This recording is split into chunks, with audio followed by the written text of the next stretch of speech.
चुनाव में कांग्रेस की हार के बाद सवाल उठ रहे हैं क्योंकि हरियाणा में कांग्रेस पार्टी में अंदरूनी गुटबाजी, दलित चेहरे जैसे शैलजा को किनारे करना, जाट वोटर पर जरूरत से ज्यादा निर्भर हो जाना और गैर जाट दलित वोटरों की दूरी होना, उम्मीदवारों के चयन में मनमानी करना, ये सब कहा जा रहा है कि ये कारण है जिसकी वजह से कांग्रेस को हार का सामना करना पड़ा हरियाणा में। और उम्मीदवारों के चयन में हुड्डा के दबदबा को भी वहां पर बताया जा रहा था। तो ये वो कारण थे जिसकी वजह से वहां पर कांग्रेस को हार का सामना करना पड़ा हरियाणा में। अब देखिए, जिस तरीके से सवाल उठ रहे हैं उसके बाद ये भी जानना जरूरी है कि आखिर कांग्रेस हरियाणा में क्यों हारी। तो देखिए, बताया यह जा रहा है कि कांग्रेस हरियाणा में जाट वोटर पर पूरी तरीके से निर्भर थी और हरियाणा में 35 से 40 सीटों पर जाट वोटर का प्रभाव है, लेकिन यहां कांग्रेस आधी सीट यानी कि 17 सीट हार गई। कहा जाए तो हरियाणा में कांग्रेस को जाट वोटर पर निर्भरता ले डूबी और अब इस नतीजे के साइड इफेक्ट दिखने शुरू हो चुके हैं क्योंकि अब देखिए, विरोधी तो विरोधी, सहयोगी भी कांग्रेस पर सवाल उठाएंगे। कांग्रेस का किसान पहलवान और अग्निवीर पर सियासी हथियार भी जो है वो भी कुंद हो जाएगा। तो इस तरीके से ये सब कुछ वजह थे, ये सब कुछ कारण, ये सब फैक्टर जिसकी वजह से कहा जा रहा है कि कांग्रेस को हार का सामना करना पड़ा हरियाणा में। चलिए बढ़ते खबरों में आगे। देखिए, इधर पीएम मोदी जो है कांग्रेस पर लगातार हमलावर हैं। 24 घंटे में पीएम मोदी ने दूसरी बार कांग्रेस पर निशाना साधा है और कहा है कि कांग्रेस ने दलितों के बीच झूठ फैलाने की कोशिश की। और पीएम मोदी ने कहा कि कांग्रेस का पूरा इकोसिस्टम जनता को गुमराह करने में जुटा था, लेकिन हरियाणा में सारी साजिशें ध्वस्त हो गई। कांग्रेस का पूरा इकोसिस्टम, अर्बन नक्सल का पूरा गिरोह जनता को गुमराह करने में जुटा था, लेकिन कांग्रेस की सारी साजिशें ध्वस्त हो गई। उन्होंने दलितों के बीच झूठ फैलाने की कोशिश की, लेकिन दलित समाज ने इनके खतरनाक इरादों को भांप लिया।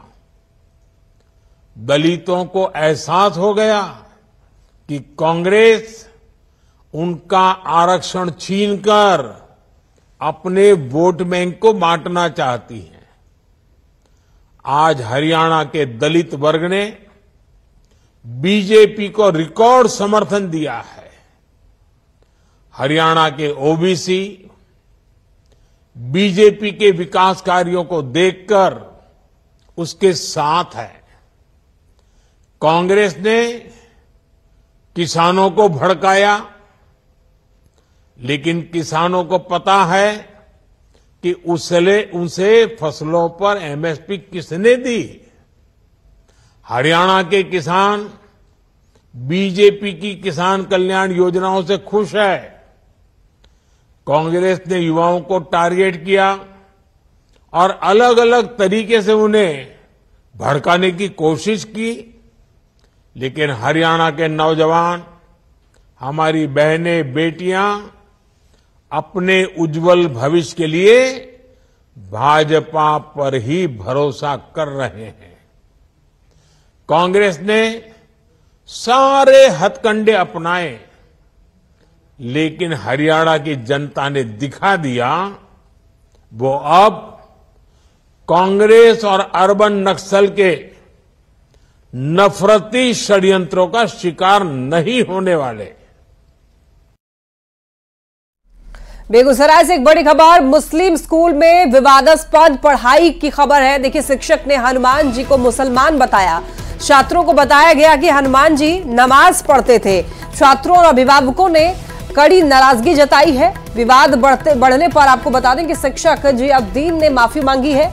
और बताते चले आपको, बछवाड़ा के हरिपुर कादराबाद स्कूल का यह मामला है जहां पर हनुमान जी को कहा जा रहा है कि मुस्लिम बताया गया है। ज्यादा जानकारी के लिए न्यूज 18 संवाददाता संतोष हमारे साथ जुड़ रहे हैं। संतोष, खबर आ रही है कि एक स्कूल में, बेगूसराय के एक स्कूल में विवादास्पद पढ़ाई हो रही है, पूरी जानकारी दीजिए। जी बिल्कुल, देखिए मैं खुद चूंकि वहां पर गया था और जो जानकारी मिली थी बच्चों के द्वारा ही यह बात कही गई थी। जो कल जियाउद्दीन नामक एक शिक्षक हैं, उनके द्वारा पढ़ाया जा रहा था कि हनुमान जी मुसलमान थे और उनके द्वारा नमाज पढ़ी जा रही, वो नमाज भी पढ़ते थे और इसके लिए रामचंद्र भगवान उनको प्रेरित करते थे। तो कहीं न कहीं ऐसे मामले जब सामने आएंगे तो सवाल उठना भी लाजमी है, और इसको लेकर बेगूसराय के सांसद ने भी सवाल खड़ा किया है और उन्होंने मांग किया है कि ऐसे शिक्षकों की सेवा समाप्ति की जाए, क्योंकि इनके द्वारा सामाजिक सौहार्द को बिगाड़ा जाए। अगर दूसरे शब्दों में हम यह कहें तो स्कूल के अन्य शिक्षक भी जो हैं उनके द्वारा भी कड़ी आपत्ति जताई गई है। हालांकि उन्होंने कहा है कि शिक्षक को समझाने का किया गया है और उन लोगों ने भी इस मामले को लेकर खेद व्यक्त किया है। तो कहीं न कहीं शिक्षक भी उनसे नाराज हैं। और देखा जाए तो एक तरफ जहां स्कूल में रामायण पढ़ाने की बात की जा रही हो, हनुमान चालीसा का पाठ करने की बात की जा रही हो, और ऐसे में अगर हनुमान जी के प्रति जो हिंदू के आस्था का केंद्र है, राम भगवान के प्रति अगर ऐसी बातें कही जाती हैं तो कहीं न कहीं एक बड़ा सवाल आता है।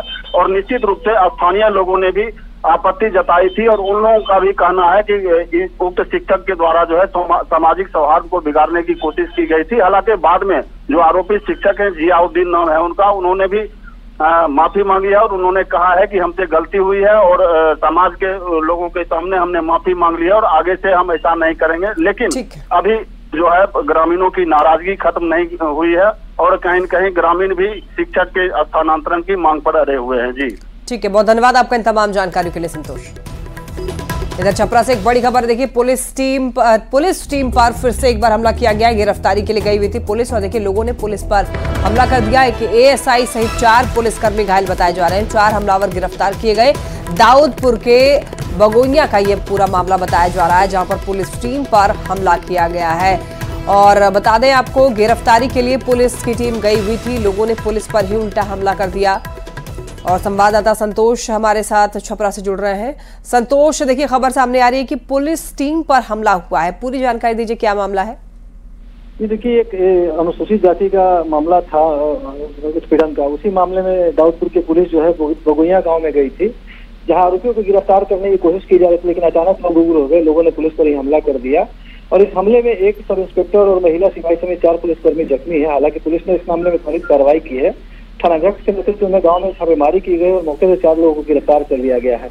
पुलिस अन्य आरोपियों की भी तलाश कर रही है। हालांकि जो आरोपियों को गिरफ्तार करने गई थी पुलिस, वो लोग भागने में सफल है पुलिस को चकमा दे करके। लेकिन जिस तरह से पुलिस पर हमला किया गया है, पुलिस ने अब कार्रवाई शुरू कर दी है और जिन लोगों ने हमला किया है उनको पहचान करके उनकी गिरफ्तारी की कोशिश की जा रही है। जी, और जिनकी गिरफ्तारी के लिए गए हुए थे, क्या गिरफ्तारी हो पाई है या नहीं? उस वक्त चूंकि माहौल काफी गड़बड़ा गया वहाँ का, पुलिसकर्मियों को वहाँ से भागना पड़ा। जिस तरह से हमला किया गया, मैं बता दूं कि 4 पुलिसकर्मी जख्मी हो गए, तो वहाँ तो उस समय पुलिस गिरफ्तार नहीं कर सकी। लेकिन अब जवाबी कार्रवाई शुरू कर दी गई है। हमला करने वाले 4 लोगों को गिरफ्तार। ठीक है, नजर बनाए रखिए। आपका बहुत धन्यवाद संतोष तमाम जानकारियों के लिए। जैविक जिहाद सुनकर आप शायद हैरान हो जाएं, लेकिन जो खबर हम आपको दिखाने जा रहे हैं वो बेहद चौंकाने वाली है। जैविक जिहाद के जरिए लोगों को टारगेट करने की कोशिश हो रही है।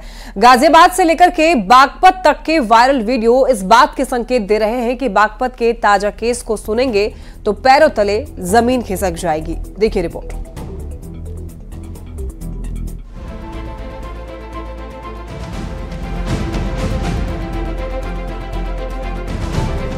कहीं जूस में साजिश तो कहीं रोटी में थूक जिहाद। अब टीबी बैक्टीरिया खाने में मिलाने की साजिश। डिप्टी सीएमओ और परिवार निशाने पर। जैविक जिहाद की साजिश का खुलासा। आखिर कौन है इस गैंग का मास्टरमाइंड?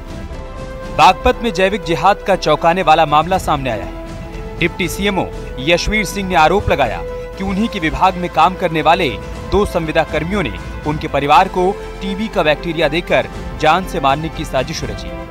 आरोपी संविदा कर्मियों की एक ऑडियो क्लिप सामने आने पर साजिश का खुलासा हुआ। बताया जा रहा है कि ऑडियो में डिप्टी सीएमओ और परिवार को लैब से बैक्टीरिया देकर मारने की साजिश रची जा रही है। साजिश का खुलासा होने के बाद डिप्टी सीएमओ ने पुलिस से मामले की लिखित शिकायत करते हुए आरोपियों की गिरफ्तारी की मांग की। फिलहाल डिप्टी सीएमओ के आरोपों पर बागपत शहर कोतवाली पुलिस और स्वास्थ्य विभाग ने जांच पड़ताल शुरू कर दी। 2 लड़के काम करते हैं। एक का नाम है मुसीर, जो एलटी के पद पे है, 2004 से कार्यरत है, और दूसरा है जब्बार, जो टीबी एचआईवी कोऑर्डिनेटर के पद पे है, 2013 से कार्यरत हैं। तो उस ऑडियो से कुछ इस तरह की बातें निकल के आई हैं कि कुछ सैंपल में मिला के 2 बूथ 4 बूथ। बागपत के डिप्टी सीएमओ यशवीर सिंह जिला क्षय रोग अधिकारी भी हैं। उन्हीं के अधीन टीबी और HIV जांच के लिए संविदा कर्मी मुशीर और जब्बार भी काम करते हैं। थूक जिहाद के बाद मुस्लिम युवक टीबी बैक्टीरिया फैलाना चाहते हैं। गाजियाबाद में जूस की दुकान का वायरल वीडियो आप शायद ही भूले होंगे। जूस में पेशाब मिलाकर लोगों को बीमार करने की कोशिश की जा रही थी। उत्तराखंड की राजधानी देहरादून में भी थूक लगाकर रोटी सेकते हुए वीडियो वायरल हो रहा है। अब टीबी का बैक्टीरिया देने की साजिश बताती है कि कैसे जैविक जिहाद की साजिश रची जा रही है। अशिक्षित है इसलिए ये बम फोड़ते हैं। भाई जितने बम फोड़ने वाले हैं, जितने चाहे वो थूक जहाज हो, चाहे जूस जहाज हो, चाहे वो रेल जहाज हो, चाहे वो लव जहाज हो, चाहे वो तमाम प्रकार के जहाज हो, सारे जहाज फैलाने वाले यही लोग हैं। इन लोगों को तालीम दी जाती है इस तरीके से कि हिंदुओं के साथ इनकी इम्यूनिटी इस तरीके से कमजोर करी जाए और इनका धर्म भ्रष्ट किया जाए, ताकि और इनको पैसा दिया जाता है कि तुम लोग ऐसा करो। बागपत के ताजा मामले में पुलिस और स्वास्थ्य विभाग जांच पड़ताल कर रहे हैं, लेकिन सवाल ये है कि जिस बात का आरोप साधु संत लगा रहे हैं कहीं वो सच तो नहीं। सवाल ये भी है कि बीमारी का संक्रमण बांटकर जैविक जिहाद वाले गैंग का असली टारगेट कुछ और तो नहीं। फिलहाल जांच के बाद तस्वीर पूरी तरह से साफ हो जाएगी, लेकिन बीमारी बांटने वाले गैंग पर शिकंजा कसना बेहद जरूरी है। यशवीर सिंह का आरोप है कि दोनों संविदा कर्मी पिछले काफी समय से उन्हीं के अक्षय रोग विभाग में तैनात है। एक लैब टेक्नीशियन है तो दूसरा सहायक के पद पर काम करता है। दोनों ने प्लानिंग की कि डिप्टी सीएमओ और उनके परिवार को टीबी और बलगम के बैक्टीरिया उनके खाने में मिलाकर देंगे। बागपत से लेकर लखनऊ तक हड़कंप मचा हुआ है। शहद राव, न्यूज़ 18 बागपत। और यार रुक रहे एक ब्रेक के लिए, आप देखते रहिए न्यूज़ 18।